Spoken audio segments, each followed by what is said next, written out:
system is actually divided into two portions. There's a portion called the central nervous system, which includes your brain and your spinal cord.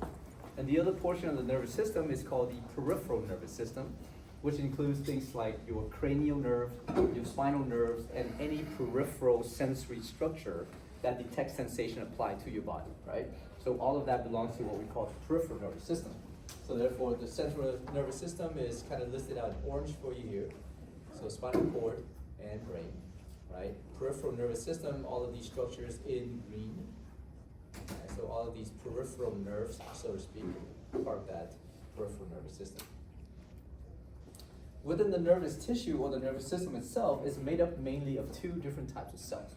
The first one, which is the main one, we call them the neurons. The neurons are very specialized cells. They actually look very different than any other cells of the body. So they're morphologically unique in a sense. And they also have a very important function, and that function is to allow them, or they have the ability to produce a massive electrical signal. And they also have the ability to conduct that electrical signal in order for them to communicate with other cells or other tissues of the body. So the neurons act as the main type of cell that will allow for vast and quick communication throughout the whole body. Okay, again, to maintain homeostasis, right? So everything we talk about is going to have some degree of the maintenance of that homeostasis of the body. Okay. Now, the neurons have that ability. The only thing they don't and they can't do is divide. So they can no longer go through what we call mitosis, which means the amount of neurons that you have in your body collectively are the amount of neurons that you have. Okay, you can't make any more. If one of these neurons gets damaged and dies, that's it. Okay, that's done. Now, the other type of cells that we also have in our bodies as part of your nervous system is what we call the glial cells. The glial cell is also referred to as the neuroglia. So glio basically means supporting. So glial cells are supporting cells. Now, because these are supporting cells of the nervous system, we call them neuroglia. So supporting cell of the neurons or the nervous tissue, basically, right? Now these cells, they can't really conduct electrical impulses like the neurons do, but they can actually divide, so therefore if they get damaged, they can basically replace themselves and all that good stuff, right? And what they do is they act to support the environment of the neurons. So whatever that environment is, whether it's the central nervous system or peripheral nervous system, doesn't really matter. If these are supporting cells, they support the environment around the neurons so that the neurons can work effectively, okay? For the central nervous systems, there are 4 different supporting cells. For the peripheral nervous system, there's only 2 supporting cells that we're going to talk about. All right, a couple terminologies for you guys to kind of look at as we talk about this stuff. Make a vocab list if you guys don't have all these terminologies mastered. I'm not going to give you guys a vocab list this time. That's on you. Okay? Because I'm too late. You guys, since you are studying for it, might as well make a list. No extra work. All right, so general functions of the neurons. First and foremost, they will respond to some kind of chemical and physical stimuli, right? So for these particular neurons, if you apply chemical to it, like let's say the food that you eat, when you break down the food contents, those are chemicals. The smell, the odor in the air, those are chemicals, right? Things like that. And then physical stimuli are, let's say, sound wave that is traveling through the air, and then you detect those sound wave. Or visual images, wavelength of lights that are traveling through the air, and you detect those visual images. Those are all physical stimulation, right? Or if somebody comes by and touch you on your skin, like pull your skin, or whatever the case is, those are all physical stimulation too. So any kind of physical stimulation and or chemical stimulation can be detected by these neurons.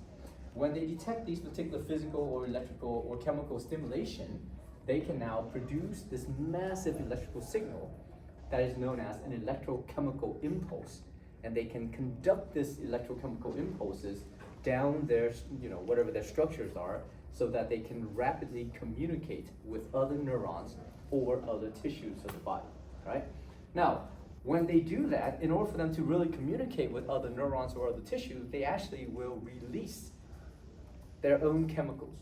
So they will produce these particular chemical signals And then once they reach the end of the cells, they will release these chemical signals so that those signals can bind to another cell and stimulate the response of that other cell.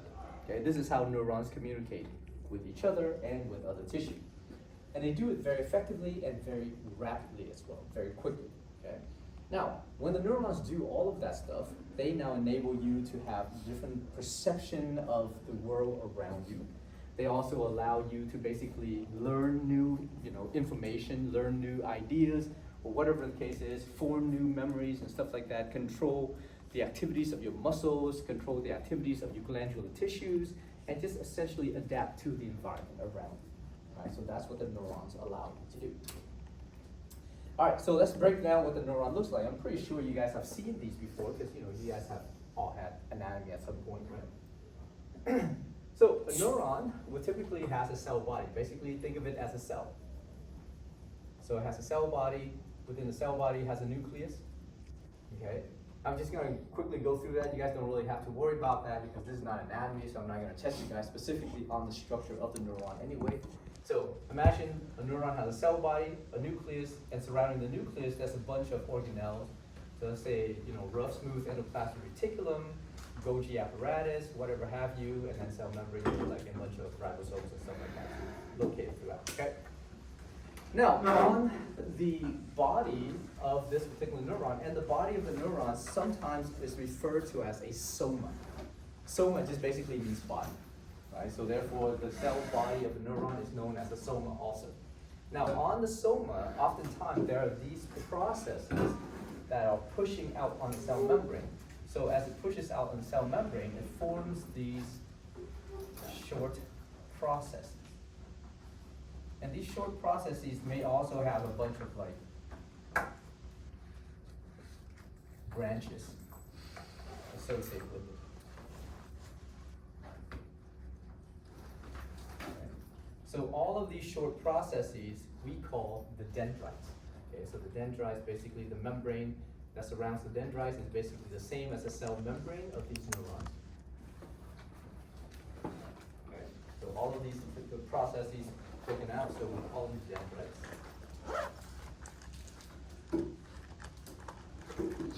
The cell body is called a soma. That's the main cell body, right? Within that, that's the nucleus and all that good stuff. Right. So here's just some pictures showing the cell body of a neuron here, right? Centrally located nucleus, a bunch of dendrites poking off on the cell body. Okay. Now, at some portion of this particular neuron, the cell body starts to taper. So as the cell body tapers in this formation, we call that the axon hillock. So that's the axon hillock. Okay. Now, as the body tapers to form the axon hillock, eventually it conforms and form a very long process. And this long process is larger diameter than these dendrites are. So this long process is known as the axon. Make sense? Now, there's a portion that is not really clearly defined, but the axon hillock is going to end somewhere and the axon is going to begin. So that portion, wherever the axon hillock ends and the axon begins, we call that the initial segment. And the initial segment is an important boundary because from that point all the way to the end of the axon, on the membrane of this axon here, there are literally highly concentrated integral proteins we call voltage-gated ion channels. And those voltage-gated ion channels are very important for this particular neuron to achieve its function to produce that massive electrical signal, right? And that massive electrical signal is referred to as an action potential. So therefore, every single neurons in every single area of the body can potentially produce an action potential which allows them to rapidly communicate with other neurons and other tissues of the body. Make sense? All right, so here's the axon, right? Now, once the axon, this is just a picture showing, again, here's the cell body, or the soma. is the nucleus inside the cell body. Here's a bunch of dendrites. Here's the tapering portion on the cell body called the axon hillock. Here's the extension from there called the axon. Okay. All right.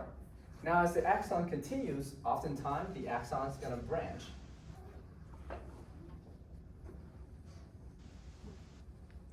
Into multiple branches. So if it is the axon that is connected to the axon hillock, we oftentimes refer to as the main axon.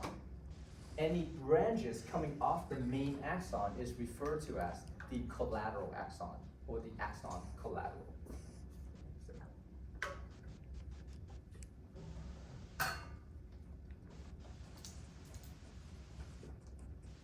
We'll just call this the main axon. Does that make sense? Okay. Now, all of these axons, whether it's the main axons or any of these collateral axons, they're going to end eventually, right? So once they end as a terminal branch. So they start to branch out, sort of like the root of a tree. And because they branch out like a root of a tree, we call this appearance the arborization. Okay. But this arborization comes at the end of this axon, so therefore we call this the terminal arborization.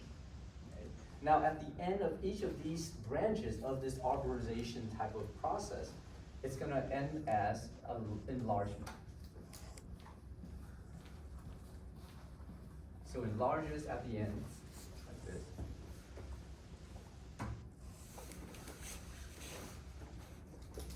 Okay, like that. Now, when they first discovered that, it was discovered by a French scientist, right? And then when he first looked at this, he didn't know what it was, but it looked like a button. And the French term for button is bouton. Okay, so therefore he called this the terminal bouton, right? Which basically now we can just call it the axon terminal. Right? So any of these portions here that enlarges at the end of this terminal arborization, we just call them the axon terminal. So all of these collectively are called the axon terminals. Okay. Structure of a neuron. Okay, same thing. Again, cell body, nucleus, bunch of dendrites, axon hillock, initial segment somewhere around here, this long process there, that's the main axon. This branch is called the collateral axon. Either one will end in this arborization process, so we call this the terminal arborization, this highly branched structure at the end of the axon. And at the tip of each branches of this arborization is an enlargement we call the terminal bouton, or the axon terminal. Okay, so this is just introducing you guys to terms, so when I talk about these structures using those terms, you guys will understand where these are coming from, or you guys can visualize as to where these are located throughout this neuron. Okay, so this is just 3 different types of staining methods used to visualize the neuron itself. This is just a regular like an acid-base stain. So you can see the body of the neuron, the nucleus, but you can't see anything else very clearly. This is what we call an immunohisto stain, so you can actually see applying antibodies to just detect the cytoskeletal structure inside this neuron. You can kind of make out the body of this neuron and some of the dendrites on this guy. Right? But you can't clearly define the axons or the axon terminals and stuff like that. This is called an immunofluorescent staining, using, again, antibodies tagged with some kind of fluorescent material. We can actually see the outline of this neuron very, very nicely. So you can see here's a nice cell body of that neuron. You can see extensive amount of dendrites extending from that cell body. Here's the axon. Here's a bunch of axon collaterals on this particular neuron, and then of course, because the axon terminals are very small, you won't be able to see that. Okay. All right. Any questions so far? Just basically just a definition of some of those, or just introducing you to terminologies of the anatomy of those neurons. Now, as far as the types of neurons are concerned, the ones that we see the most, we have 3 structural classifications of neurons. Okay. So these are the structural or anatomical classification of these neurons. They look different, so therefore they have to be classified using different names. The first one is called a pseudo-unipolar neuron. A pseudo-unipolar neuron is described as a neuron that has a cell body, and from that cell body, there is only one process that is present. And that short process then splits into a long axon. At the end of this long axon on one side, there's a bunch of branches we call dendrites. On the other end of this long axon, we have the axon terminals, or eventually resulting in the axon terminal. Okay, so we'll call that the pseudo-unipolar neuron. I'll show you guys a picture in a second. The second structural type of neuron is called a bipolar neuron. Bipolar neuron has a cell body, and from that cell body, there are only two processes that project out, hence bipolar. So from each side of the cell, there's one of these particular processes. One of these processes is known as the dendrite. At the end of that dendrite are a bunch of dendritic branches. The other process is known as the axon, and at the end of that axon, you have a bunch of axon terminals. Okay? The third structural classification of neurons is what we call a multipolar neuron. And a multipolar neuron looks like the one we just drawn. So cell body with a bunch of dendrites popping off or branching off from the cell body, axon terminals, right? So structural classification of neurons. So you have this up here is a pseudo-unipolar neuron. You see this one cell body and one process coming from that cell body. This process then splits into a very long axon. At the end of this portion of the axon, there's a bunch of branches we call the dendritic branches. So essentially the dendrites are over here. At the other end, you have a bunch of axon terminals. Okay? The second structural type is a bipolar neuron. You have a centrally located cell body for the most part, and there's two branches coming off of that cell body. One is a dendrite, and at the end of that dendrite are a bunch of dendritic branches, and the other one is the axon. At the end of that axon are a bunch of axon terminals. The third structural type is a multipolar neuron. You see from the cell body, there's a high amount of branching of dendrites, and then the cell body tapers into a long axon, resulting in an axon terminal. Okay? So this is a multipolar neuron. So just keep in mind, these type of nomenclature, names for these guys, are for you guys to differentiate the structural classes, the different anatomical classes of these neurons. Okay? So if I ask you about the structural differences between these neurons, this is how you should answer those particular questions, right? Now, if you take a look at these pictures, they're arrows. And the arrows only point in one direction. So typically the arrows comes from the dendrites and moving towards or pointing toward the cell body, and then from the cell body the arrows will point away from there toward the axon terminal. Same thing over here, right? From the dendrites the arrow points toward the cell body, and then from the cell body the arrow points down the axon toward the axon terminal. Same thing for these guys. From the dendrites the arrows now point collectively toward the cell body, and then from the cell body down the axon, the arrow is moving progressively down the axon toward the axon terminal. The direction of the arrow indicates the direction of the electrical impulse that is generated within that neuron. So when a neuron produces that electrical impulse, and that electrical impulse is propagated along that axon, it is moving only in one direction.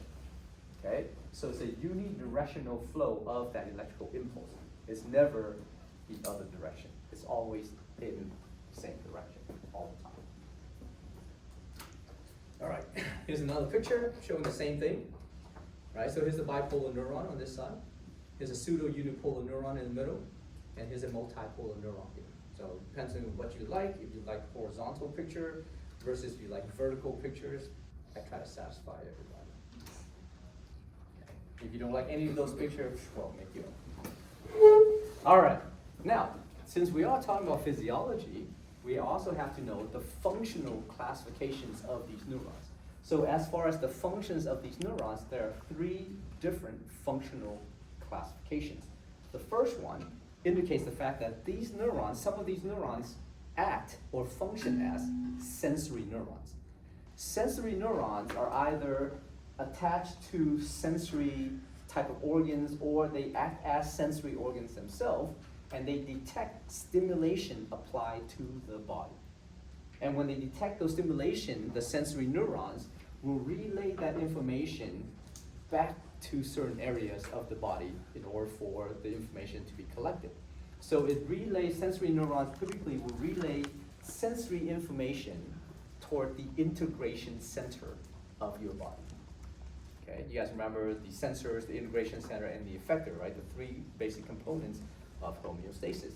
So therefore, the sensory neurons are neurons that basically will relay information that's collected by the sensors and relay that information rapidly toward the integration center.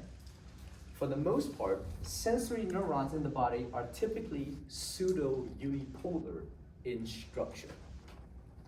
Okay, so if I have to draw a pseudo-unipolar neuron, let's say using a short-handed form, I'll draw it like this.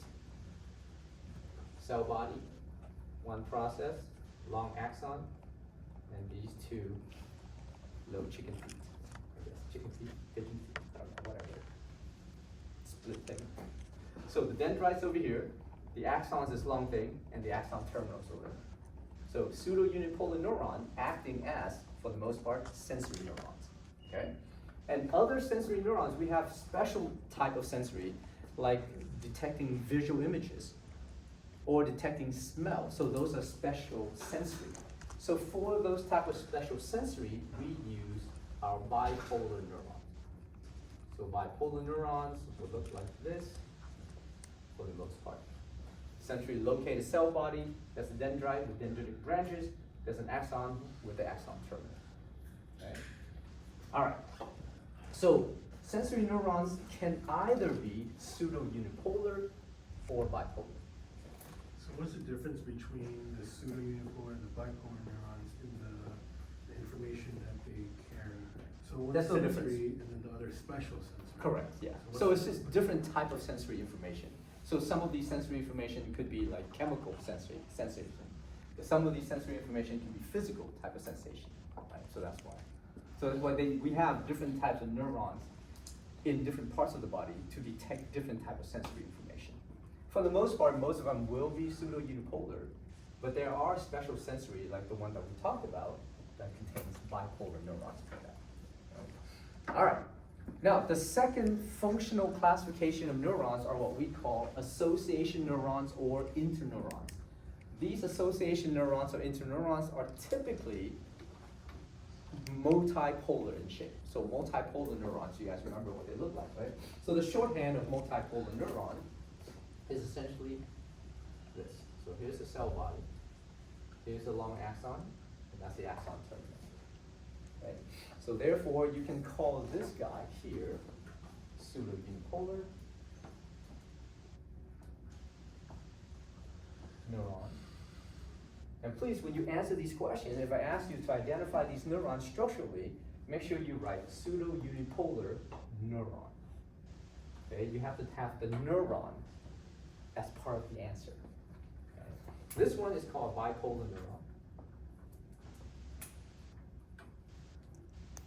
Because if you call it a bipolar, I was like, it's a psychological issue for this neuron? I don't know, we don't have that kind of DSM, whatever it is, to diagnose that neuron in that way.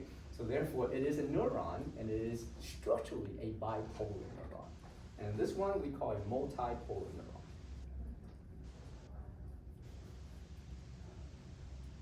Okay. All right, so association or interneurons are multipolar neurons that you find exclusively in the central nervous system. So within the central nervous system, there's multiple areas. Let's say the spinal cord has to connect to the brain, and the brain has multiple lobes that has to communicate with each other. So therefore, you have a bunch of these multipolar neurons that act as association or interneurons that communicate vastly between different lobes of the brain and between the brain and the spinal cord as well. Make sense? All right, so all of those particular functional neurons are known as your association neurons or interneurons. Now, the third functional classification of neurons we call motor neurons. So imagine once the sensory neuron relays sensory information back to the integration center, which is mostly the spinal cord and the brain, and therefore the neurons within the spinal cord and the brain are your association or interneurons. which then relays information rapidly throughout all of these structures.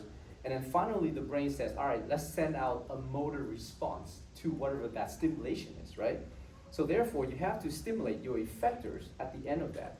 So in order for the integration center to stimulate the effector and to do so rapidly, they will send out this information via the motor neurons.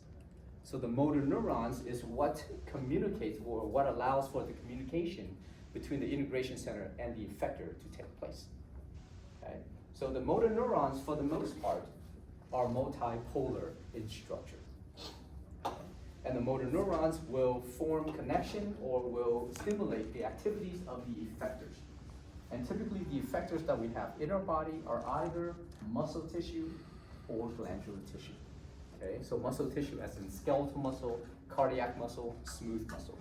Glandular tissue, any kind of glands that you can think of, can be under some kind of motor neuron stimulation. All right, make sense? Okay, so if I'm gonna have to draw out, like, let's say, a overall homeostatic pathway, so you have the sensors, all right, you have the integration center,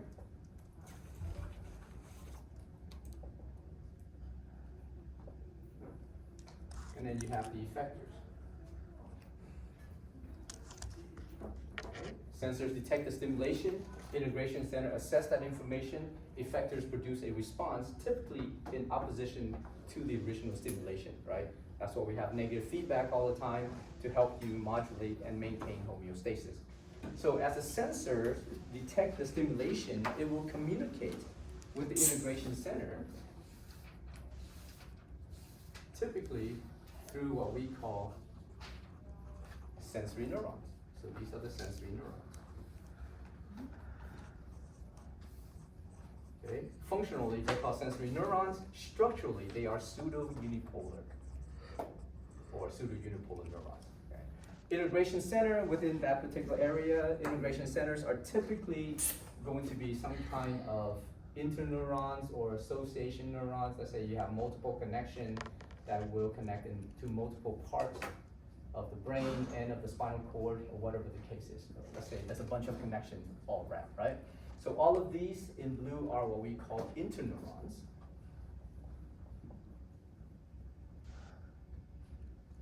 And interneuron functionally, structurally, they're all multipolar neurons, okay? And then from the integration center, once it assesses this information, it will relay out an information or response through the effectors. So therefore, to relay that information out, the neuron that typically will stimulate the effectors are called your motor neuron.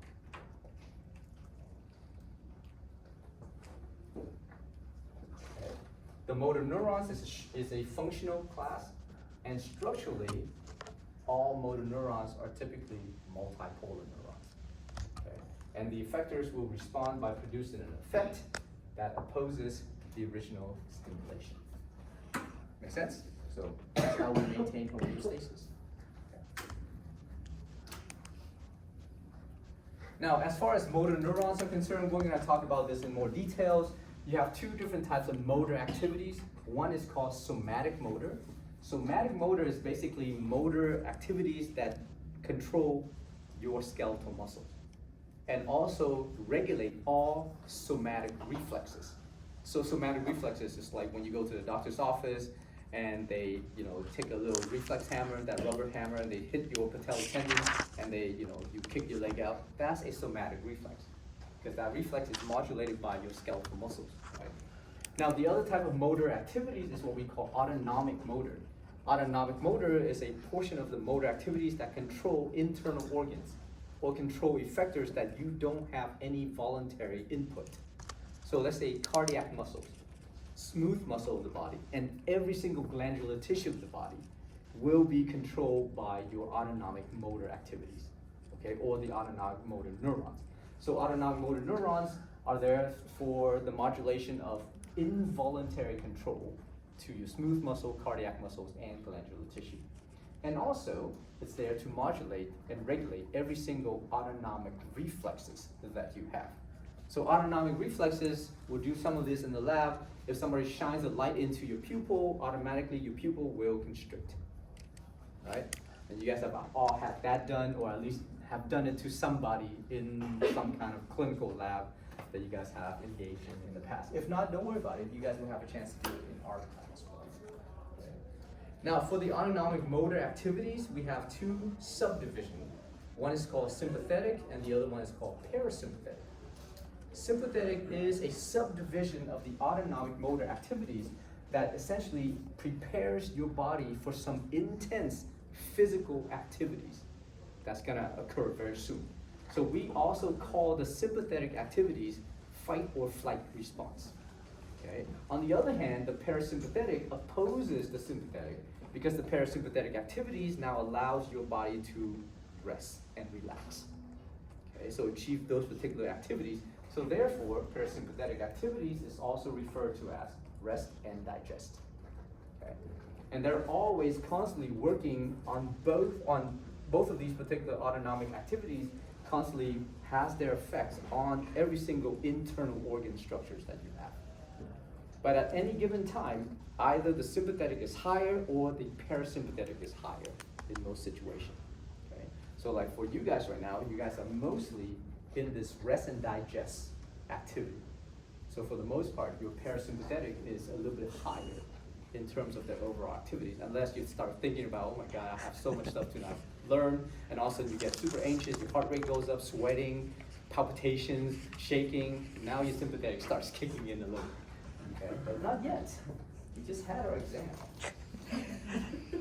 Just relax. It'll only get worse. All right. No, it's true. It will get a little worse. All right. So here's the setup. So imagine the sensory nerve or sensory neurons and motor neurons, whether it's somatic or autonomic motor neurons. Those neurons belong to your peripheral nervous system because they're mainly found in the periphery of the body. The interneurons within the spinal cord and the brain belongs to your central nervous system. Okay?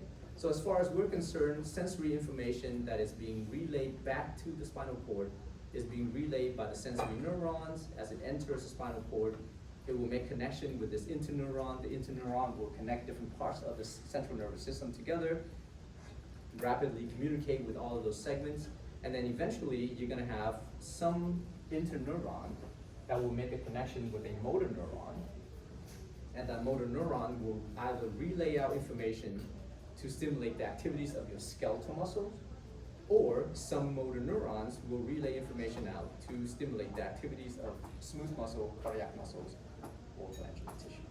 Okay? And we'll break these down later on because we'll have a dedicated lecture talking about the autonomic nervous system as well. Keep in mind, we have that fun. All right, so here's the interconnection. This is basically a whole pathway, if you think about it, to maintain homeostasis, right? This is basically what I've drawn out for you guys here. So you have a sensory neuron on top, relaying information, sensory information back to the central nervous system. It will make a connection with this interneuron located exclusively within the central nervous system, right? And then the interneuron will make another connection with a motor neuron, and the motor neuron will relay out information to stimulate the activities of the effectors. Make sense? All right, a couple terminologies for you guys. So, in the central nervous system, if you have a bunch of neurons all found in one place. So imagine, let's say I'm just going to draw a bunch of multipolar neurons here. So I have these guys all grouped in one area. So imagine there's 3 of these neurons, right, all found in one area within, let's say, the brain. Okay? So they're all bundled together. Now, so in the central nervous system, in the CNS, if you have a grouping of cell bodies of neurons, so all of these neurons, because they're close together, we can group them all together. So a group or a collection of cell bodies of neurons found inside the central nervous system is referred to as a nucleus. So this whole thing here, that includes all of these cell bodies, is referred to as a nucleus. That's a term that we use. Now, from these cell bodies of these neurons, you have a bunch of axons. And because these neurons are located right next to each other, the axons, they're all basically moving in the same group. So therefore, this is a bundle of axons. So if you have a bundle of axons of these neurons within the central nervous system, we call this bundle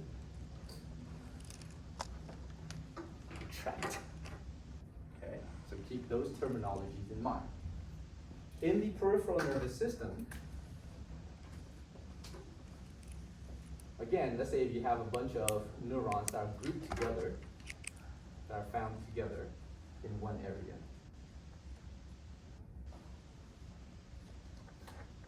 So in the peripheral nervous system, when you have a grouping of these cell bodies of neurons in one area, we call this overall thing a ganglion. Okay? And then because these neurons are located right next to each other, their axons are also in a bundle as they travel together. So a bundle of axons of peripheral nervous system neurons is referred to as a nerve. Make sense? So the nerve is the same thing as a tract, and a ganglion is the same thing as a nucleus, but they're found in different areas of that nervous system. So, all right. Questions about the neurons? So that's just introduction for you guys. You guys, just in case you guys have forgotten some of these particular terminologies and these information that is given to you, hopefully in anatomy or at some point in your scientific life. Okay. All right, let's talk about the supporting cells, or the neuroglials. Now remember, there are 6 of these cells together. 2 of them exist in the peripheral nervous system. 4 of them exist in the central nervous system. So for the 2 that exist in the peripheral nervous system, there's these 2. One is called the Schwann cell. The Schwann cell is named after Dr. Schwann, the person who found these cells and identified them and named them after himself. Okay? The actual names of the Schwann cells are known as the neurolemocytes. So if there's 2 names, 3 names, 4 names, 5 names, 8, 10, 12, whatever amount of names that is still associated with that structure, you have to know all of those names. For this, that's only 2 names, right? So the Schwann cell is also referred to as a neurolemocyte. So they're synonymous with each other. Okay?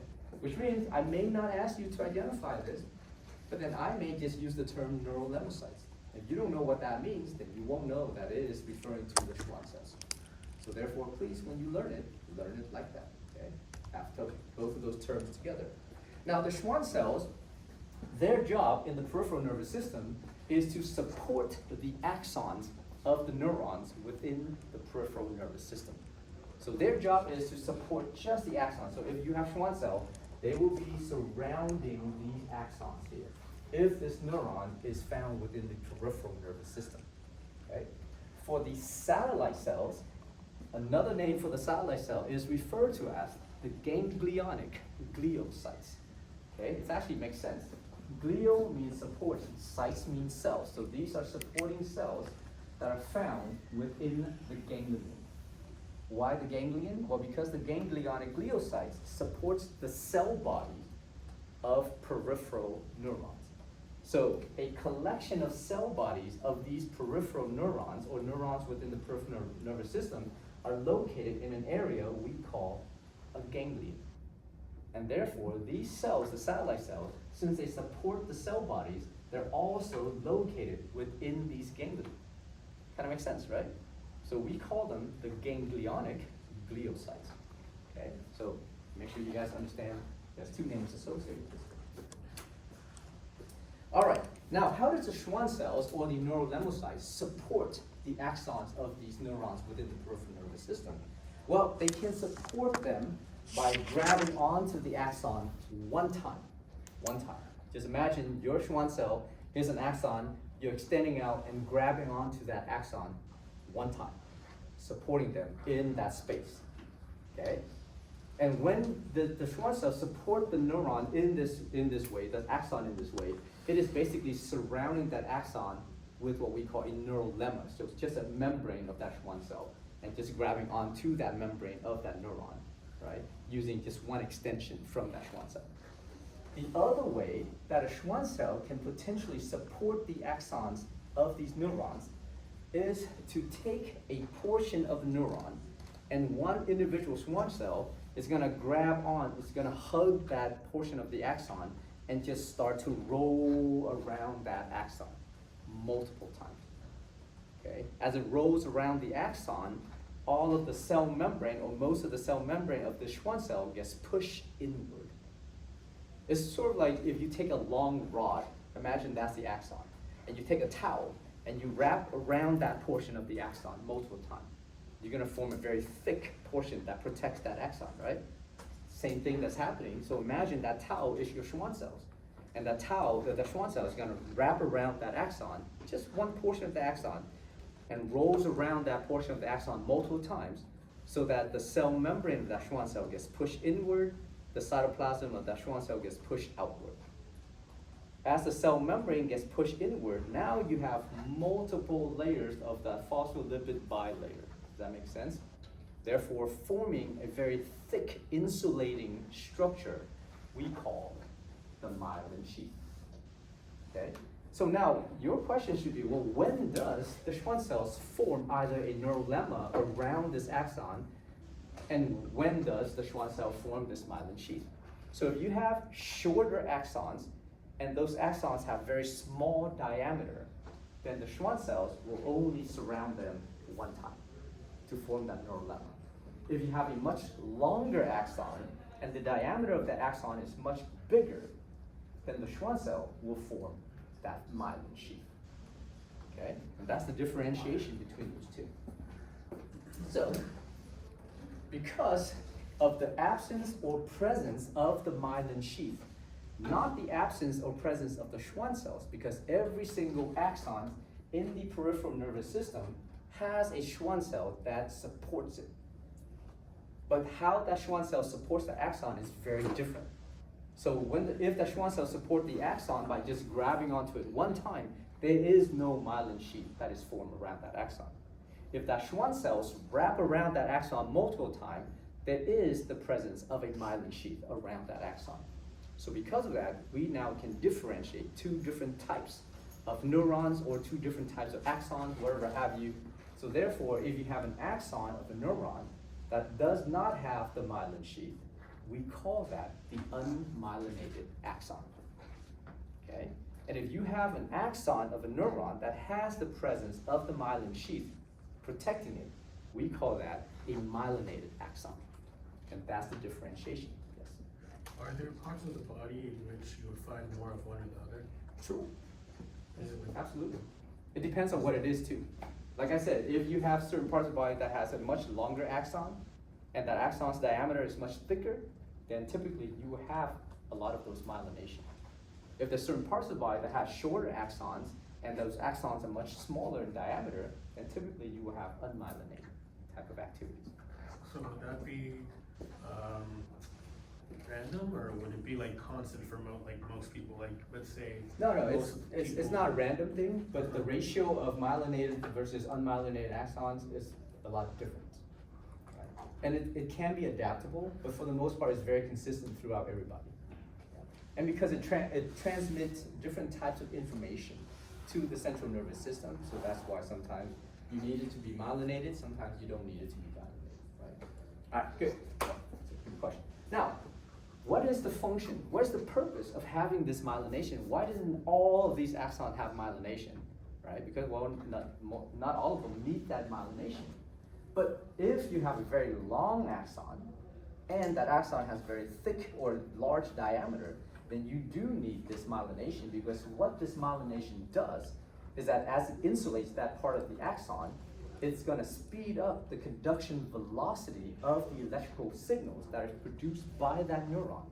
So when that neuron produces that action potential now can propagate down that axon faster. Okay? So therefore, the purpose of the myelination is to increase the conduction velocity of electrical impulses within that axon. What's the difference? So therefore, if you have this myelination, the speed at which this electrical impulses move down the axon is 100 times faster than if it's moving down an unmyelinated axon. Okay? So that's the advantage of having that myelination. All right, so imagine here you have a Schwann cell, this neurolemmacyte here, sitting right here. And here around that Schwann cell, you have these 5 axons. These 5 axons are basically pretty short axons and they're very small in diameter. So the Schwann cell just kind of reaches out here and just grabs or surrounds that axon one time. Okay? Because it surrounds this axon only one time, there is no myelination. There's no myelin sheath around this axon. So therefore, these are all known as the unmyelinated axons. Make sense? Here's your Schwann cell. Kind of looks like a big tongue in this particular picture. Right? So imagine this Schwann cell just picking up this portion of the axon because this axon is very long. And the Schwann cell is much smaller than the actual neuron itself. So because of the sheer size difference between that, the Schwann cells can only pick up this very small segment of this neuron, of this axon. And when it does that, it binds tightly to it and it rolls around that axon multiple times, pressing most of its cell membrane inward and the rest of the cytoplasm and the nucleus outward. So therefore forming this thick insulating layer called the myelin sheath. This is the formation of that myelin sheath around some of those particular axons. So, if you take a look at this neuron here, basically your multipolar neurons, very similar to what I've drawn out for you guys. Here's the cell body, here's the nucleus, here's the dendrites, axon hillock, initial segment somewhere around here, and then that's a very long axon there. Surrounding that long axon are a bunch of these Schwann cells. Right? So you can see there's like multiple Schwann cells because this axon is much longer than the actual size of the Schwann cells. So as the Schwann cell surrounds these axons, rolls around in multiple times in this particular type of activities, pressing its membranes inward, forming that thick insulating layer we call the myelin sheath. It is now protecting this portion of the axon. And what does it mean by insulating that axon? It means that the environment inside this axon, so let's say within this area, cannot interact with the environment outside of that neuron. Does that make sense? So therefore, if anything's out here trying to get in, they will not be able to do so because of this thick layer that prevents the movement or the exchanges of any structures across those membranes. Okay? Which means that because the Schwann cells are much smaller compared to the length of the axon, as each Schwann cells form that myelin sheath around the axon, there are potential gaps that exist between the Schwann cells. These gaps are called the nodes of Ranvier, named after Dr. Ranvier, right? Now in these nodes of Ranvier, you can actually see the membrane of these axons is now exposed to the environment around it. So because of that, there is an exchange that can occur between these areas of the axon and the environment around that particular axon. Okay? So those nodes of Ranvier, very important. So we'll get to that later on, and we'll talk about the physiology of these particular neurons. Okay? So keep that in mind. So there's a node of Ranvier here, there's another one right there between those two Schwann cell, another one here, so on and so forth, right, all the way down to the axon terminal. Okay. Here's an EM image or electron microscopy image of a myelinated axon. So here's the axon, and you can see this is a very thick myelin sheath, right, of the Schwann cell. Here are two unmyelinated axons that you can see here. So we can compare this versus that. Okay. There's another myelinated axon here. You can see this myelin sheath. Look how thick that is. Imagine how many layers of phospholipid bilayers it takes to form that very thick myelin sheath. It's a lot. And we're talking about like thousands of that layers of cell membrane just kind of press inward. Okay? So the rest of the Schwann cell is out here. Here's the nucleus of the Schwann cell. Here's the rest of the cytoplasm of that Schwann cell. In here, there's a bunch of organelles of that Schwann cell. Things like that. Right? So this portion of the axon adequately insulated from the environment outside of that axon. Does that make sense? All right, so that's the Schwann cells. Okay. Now the other cell, the other supporting cells that we have in the peripheral nervous system, we call the satellite cells. Remember, the satellite cells are also referred to as the ganglionic gliocytes. And they support the environment of the cell bodies of these neurons. So they're found within the ganglia, or ganglion, within the peripheral nervous system. And what they do is they just regulate the environment around the cell body so that that neuron can basically be happy and function normally. That's all. Right? That's all we need to know. The satellite cells, they don't do a lot of research about their activities, so we kind of ignore them for the most part. But as long as we know that they support the environment of the cell bodies of these peripheral neurons. So you look at this picture, you can see here's a bunch of cell bodies of these peripheral neurons located in this area. So this whole area is called a ganglion. Right? And then you can see all these pink cells surrounding those cell bodies of these neurons. Those are all your satellite cells, or ganglionic gliocytes. Okay? You see all of these little white marshmallows here? Those are your Schwann cells, forming the myelin sheaths. So based on this picture, structurally, what type of neuron is this? Pseudo-unipolar. Pseudo-unipolar, very good. And if it is a pseudo-unipolar, functionally, what kind of neuron is this? Sensor. Excellent. Somebody's ready for the test. All right, good. Let's go into the central nervous system. Now, in the central nervous system, there are 4 supporting cells that you guys need to know. Of these 4 supporting cells, they're listed here. So, there's one cell we call the oligodendrocytes. And the oligodendrocytes is the equivalent of the Schwann cells, but they're found within the central nervous system. So the oligodendrocyte does the same thing as the Schwann cells. They support the axons of the neurons within the central nervous system. And typically, the way the oligodendrocytes support that is to form myelin sheaths around these axons. Okay? The second cell is called the microglia. Microglia, glia means supporting, micro means small, so small supporting cells, essentially. The microglia are what we call macrophages of the central nervous system. Now, we haven't talked about blood yet, so we haven't really introduced, or I haven't introduced you guys to different types of white blood cells. But a macrophage is a specific type of white blood cells that has the activities of phagocytosis. So it can eat up anything that is determined to be a foreign substance. Okay? So therefore, these microglia are supporting cells within the central nervous system that act to clean up cellular debris. If you have some kind of damages going on inside the central nervous system, the microglia will come out and start to eat up those cellular debris. Or if you have some kind of pathogen, like microorganism that has invaded into the central nervous system, then the microglia, its job is to recognize those as foreign substances and then just phagocytose those to destroy them. Okay?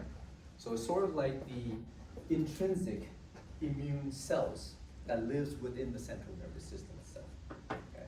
So, and the microglia can kind of move around within the central nervous system to like look for any kind of foreign debris or kind of cellular debris and start to eat up those particular structures to clean up around the central nervous system. The third type of cell is called the astrocytes. The astrocytes are the most abundant supporting cells in the central nervous system. They look like stars, so that's what we call astrocytes. Cytes means cell, astro means star, right? Now, the astrocytes is the equivalent of the satellite cells in the peripheral nervous system. However, in the central nervous system, we know a lot more about the functions of the astrocytes because they carry out a lot of different important functions to maintain the homeostasis of the central nervous system. Okay, so we'll talk about those guys in a second. The fourth supporting cell that we see in the central nervous system are these cells we call the ependymal cells. The ependymal cells are columnar cuboidal cells that lines these fluid-filled cavities within the central nervous system we call the ventricles. Okay, so these fluid-filled cavities are filled with a fluid we call cerebrospinal fluid. And the ependymal cells line these ventricles, and they have cilia on top of them. So the cilia moves, and when the cilia move, they move the fluid throughout the central nervous system. Okay, so that's one of the function of the ependymal cells. The other function is that the ependymal cells can also surround the capillaries, the small blood vessels that feeds blood into the central nervous system. And through a process called filtration, the ependymal cells will filter the blood to create the cerebrospinal fluid. Okay? So the function of the ependymal cell is first and foremost to filter the blood to make cerebrospinal fluid, and second, to move all of that cerebrospinal fluid all over the central nervous system. So from the brain down to the spinal cord, from the spinal cord back up to the brain and all that good stuff. Okay? And that's the ependymal cells. Yes? Is there a difference between the swan cell and the oligodendrocyte? What do you think? Like physically, or is it just like different part of the body? Oh yeah, because they exist in different parts of the body. They are very different in terms of their identification. Functionally, they're very similar to each other, right? Because they support the axons and they form myelin sheaths around these particular axons. So functionally, they're very similar.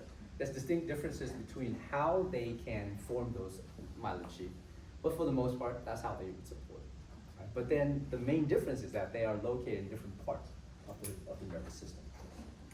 All right, so this is a mosaic picture showing all of these cells happily kind of, intertwined with each other. It's like a huge family picture kind of thing, right? So here you have these yellow cells up here. These are the largest ones. Those are the neurons found within the central nervous system, right? Here's the oligodendrocytes, these peachy looking cells. You can see that they have all of these extensions, and each of these wraps around the axon multiple times to form myelin sheaths. You have these cells here called the microglia, small cells that basically just roam around the central nervous system looking for some kind of foreign microorganisms or some kind of cellular debris to clean up or to eat, right? That's the microglia. Then you have this teal looking cell, that's your astrocyte. And you see the astrocyte basically has connection to every single cell and blood vessels that exist within the central nervous system.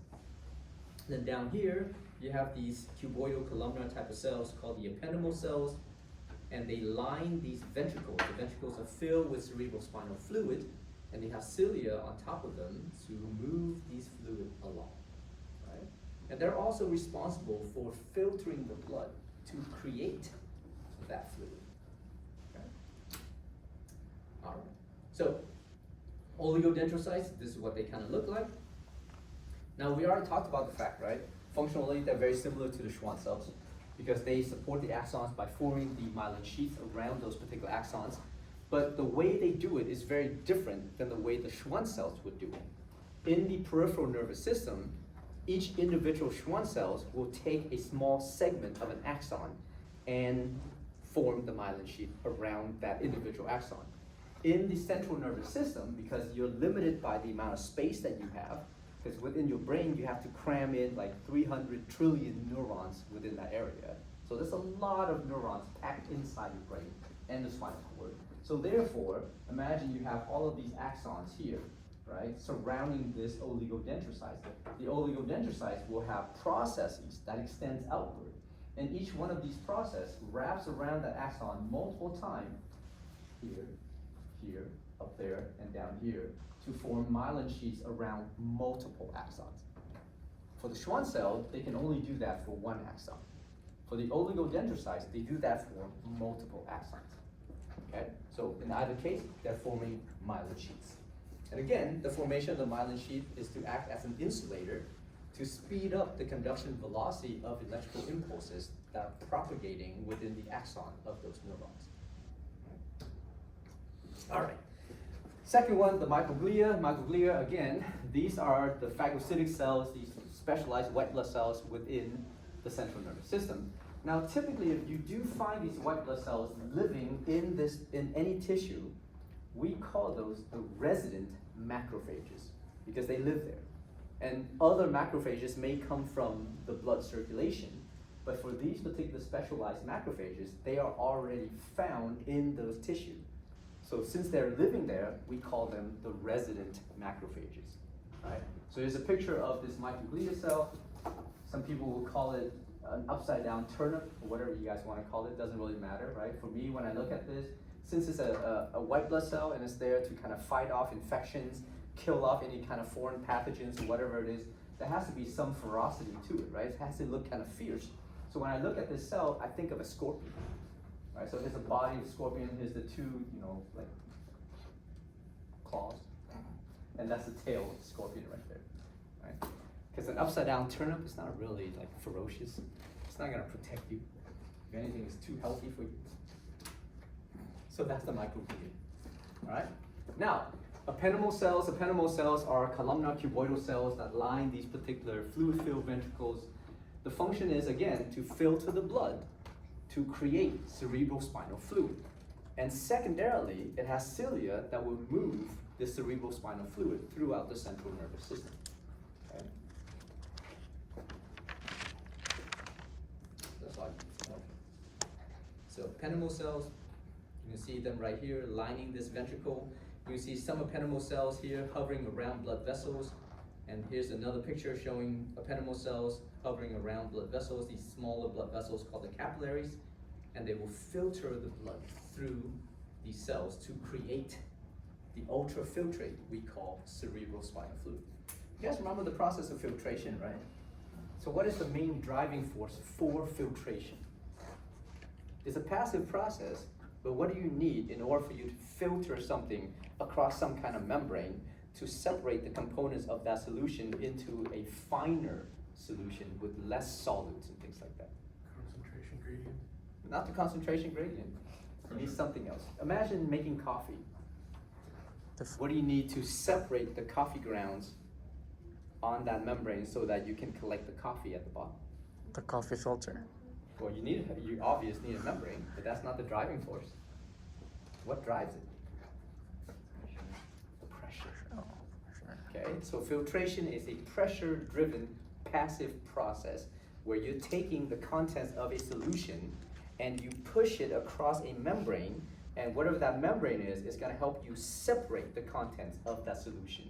So when you collect at the bottom is a sort of like a cleaner solution than what you started with, right? And that solution at the bottom mainly is gonna be water, some amount of small solids, but not the big chunky solids that you have in the original solution.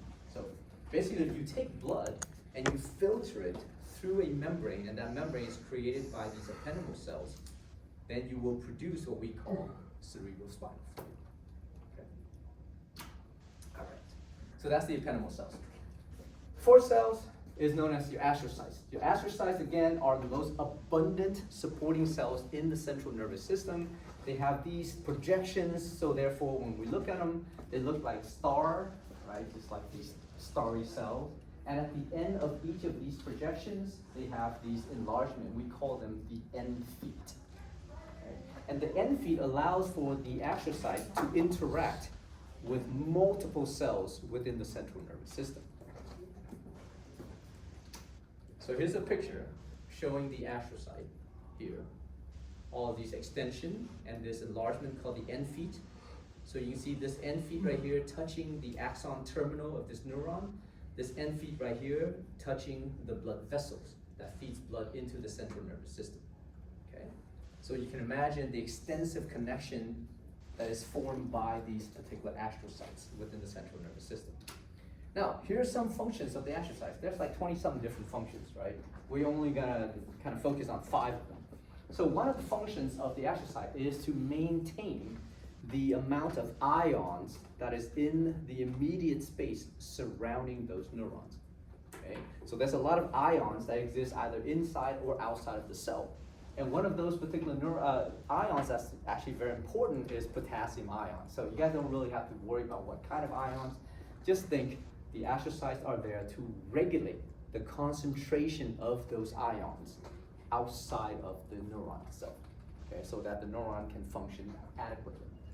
Now, another thing that is going on with the neurons is that when the neurons relay signals between each other, they release out these chemicals called the neurotransmitters. So these are signals that are produced by the neurons to allow neurons to communicate with other neurons. So therefore, there could be some neurotransmitters that are secreted out all the time. The job of the astrocyte is to regulate the amount of neurotransmitters that are being secreted. Therefore, it helps to regulate the communication between the neurons itself. Okay. What kind of neurotransmitters? Don't worry about them. Okay. Now, some of the end feet around the capillaries, around the blood vessels of these astrocytes, can take up glucose from the blood. And as it picks up glucose from the blood, it can store those glucose as glycogen so that it can release the glucose to the neurons when the neurons need it. So for these astrocytes, they can act as a storage of glycogen for the neurons themselves. Okay? Because the neurons use exclusively glucose as the primary carbon source to make energy. You guys remember that process? We make energy using glucose metabolism. We just had a test on that. Please don't forget it. Keep in mind one thing. The exams are not comprehensive, but the knowledge is for damn sure comprehensive. So please don't forget anything that we learned from the first part all the way to the end of the semester. Okay? Everything that we learned from the first day, that includes homeostasis and all the components. I mean, we're still talking about it. We still talk about membrane transport all the time. Okay, you guys have to remember passive versus active transport. We still talk about cellular respiration. I just asked you about glycolysis and how we store glucose as glycogen and stuff like that. So please remember all of those processes. If you don't, just do a quick review to refresh your memory. It's there, trust me. Just have to dust off the cobwebs and stuff like that and just bring it to the foreground so that you can recall it better. Okay? All right. Now, another function of the astrocyte is to form what we call a blood-brain barrier, which means it has these tight junctions on the end feet surrounding the capillaries that prevents some of the contents from the blood from entering the environment of the central nervous system. Because the environment of the central nervous system is very, very sensitive to any chemical changes. So let's say if you have some kind of pH changes within the central nervous system, it may cause irreversible harm to the neurons themselves. If you have some kind of toxic compounds from the blood that enters the central nervous system, it may cause the neurons to become damaged. So therefore, in order to separate the environment of the central nervous system from the rest of the body environment, the astrocytes form what we call a blood-brain barrier. Okay? Very important for a lot of different things. All right. Now, another function of the astrocyte is to regulate what we call neurogenesis.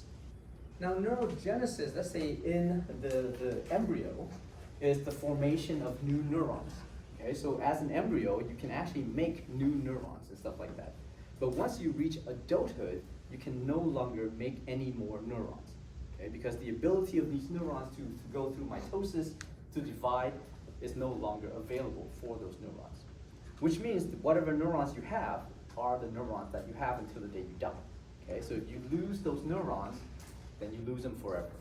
Okay, so let's say if you have fever of 104 degrees and you don't take any medication to reduce that fever and you allow that fever to persist for about an hour or so, you will lose approximately 1 million neurons in your brain. Okay, I mean 300 trillion, a million, not a big deal, right? I mean, if you lose 1 million neurons here and there, it's all right. Yes. How do they age and do they lose their effectiveness? I don't know. Sure, they lose their effectiveness if, let's say, the connection between those neurons are no longer used. Which means, let's say, if these neurons are connecting together and transmitting information about certain facts or certain activities, but then you don't use those neurons because you don't use those facts anymore. Let's say you learn physiology now, and you decide, you know what, I don't want to be, in science anymore. I want to do something else. So I want to do underwater basket weaving, right, as a career. So I don't need biology, I don't need science, so therefore all of this knowledge is no longer used. Which means the neurons that is transmitting this information begin to lose their connection. Is that related to physical activity as well? Yeah, absolutely. So if you're an old individual and you exercise, let's say, every day, that would kind of maintain that lifespan of the neurons? Yeah, absolutely. Or let's say this, if you're a young individual and then you continually engage in some kind of physical activity, like you exercise every day, you run, several miles every single day. Once you get to a certain age, even if you don't run consistently, if you pick it up again, it's actually not that hard. Because now it's just basically those neurons just firing massively again. But if you don't do it, so let's say if you don't engage in physical activities all the time, right? Let's say if you want to play basketball, right? And you're like, yeah, you know what? I don't need to practice. I can just go in there and play a game, no matter what.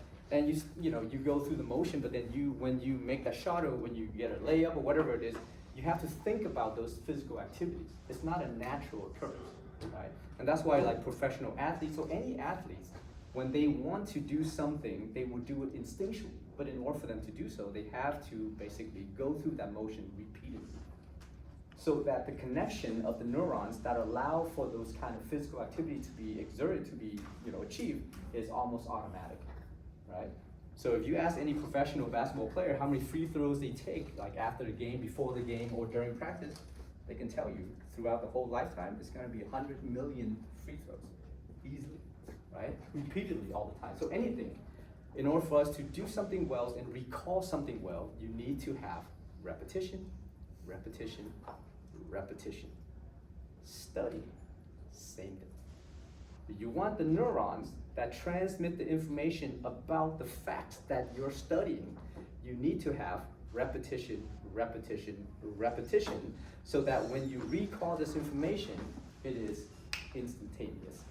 Instead of like, I think this is it, I think that's it, and then you start to do this guessing game, and oftentimes we'll guess incorrectly, okay? Because we have so many different connections, you don't know how to organize the connection appropriately, and therefore when you bring about the information to answer the questions, you're gonna bring out the wrong information overall, okay? So if you don't have enough repetition, if you don't take 3 hours every single day to at least address some of these information that I'm teaching you guys, you're not doing enough. I guarantee you, you are not doing enough. So therefore, if you want to, that's the amount of time that you spend, right? Give or take. All right, anyhow, in the adult, when we talk about neurogenesis, it's not forming new neurons, but forming new connections. And the connection is known as a synapse, right? So the term synapse basically means connection between neurons with each other and neurons with other tissue. So therefore, throughout your lifetime, like whatever amount of neurons that you have, you can actually have different amount of connections formed by that neuron. And that all depends on the amount of repetition that you impose onto yourself and the experiences that you have throughout your whole lifetime.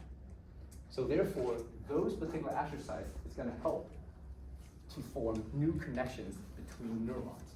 And therefore, if you have something that allows you to retain the information better, the connection is stronger overall. And that's why when I suggest to you guys, when you study using different methods. You never study as a one-dimensional platform, right? Never, like you don't just read the notes and memorize it. That's just one way. You can read the notes, memorize it, and then close the notes and then recall it without the use of the notes. If you can recall all the information without your notes helping you, then you've mastered those particular information to a certain degree, right?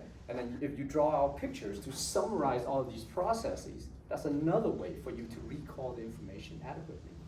Now, if you can use what you know to teach your classmates or teach your dogs, your cats, your kids, I don't know why the dogs and cat came before the kids, but it doesn't really matter. There's no order to this priority here, right? So teach whoever you want. Like if you sit in the bar, talk to a stranger and start talking about physiology. They may walk away from you, but that's okay. But you never know. They may be really interested, right?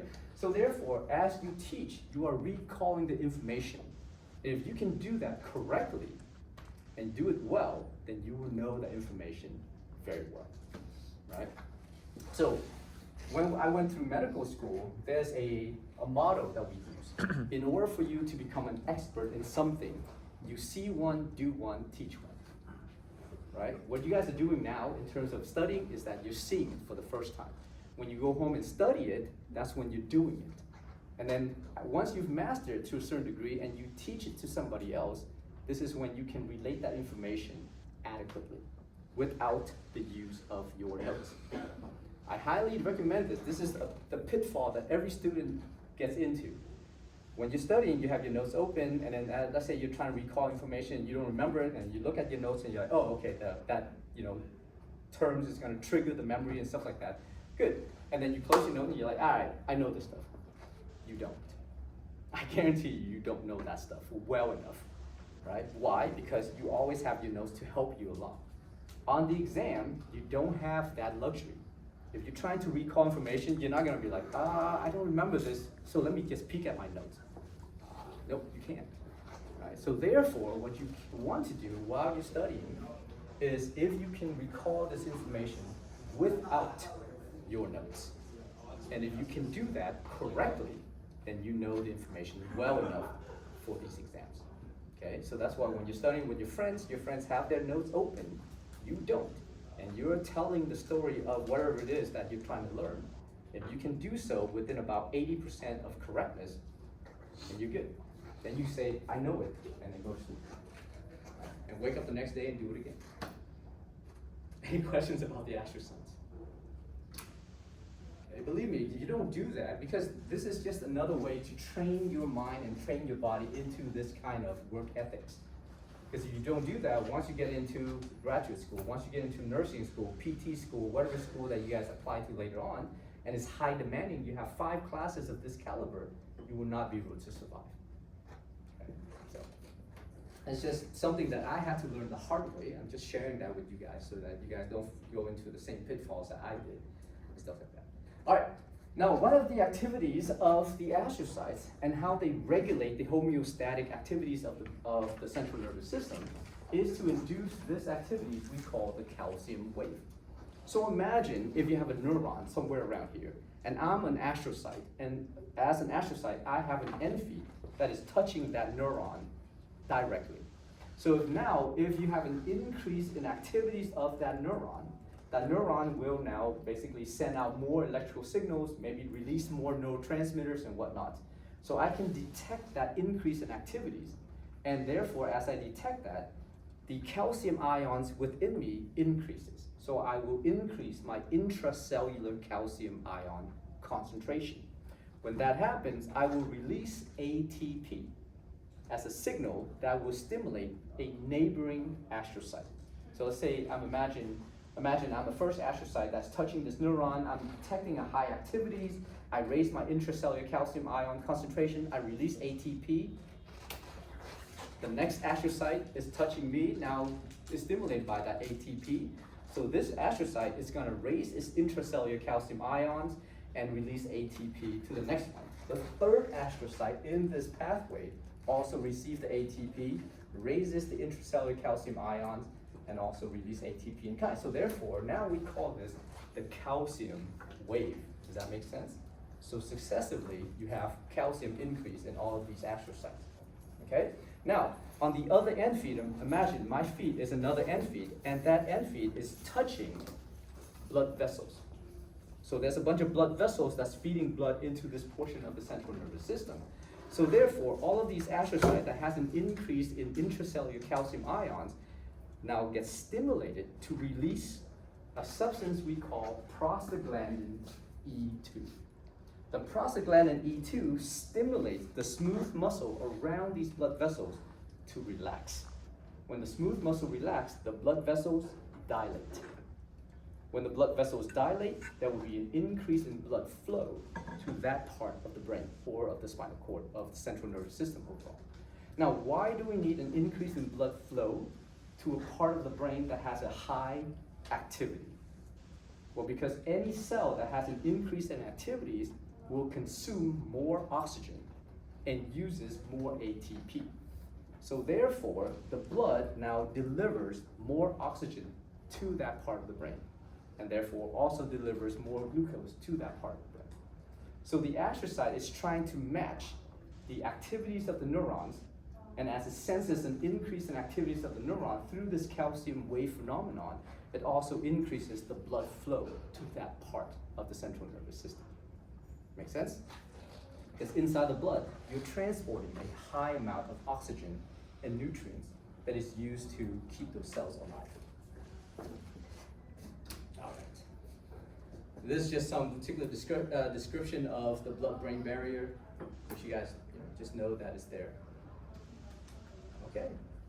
So these are all 6 supporting cells of the nervous tissue, or nervous system, right? 2 of which are in the peripheral nervous system, 4 of them are in the central nervous system. All right. Let's take a quick break. Come back.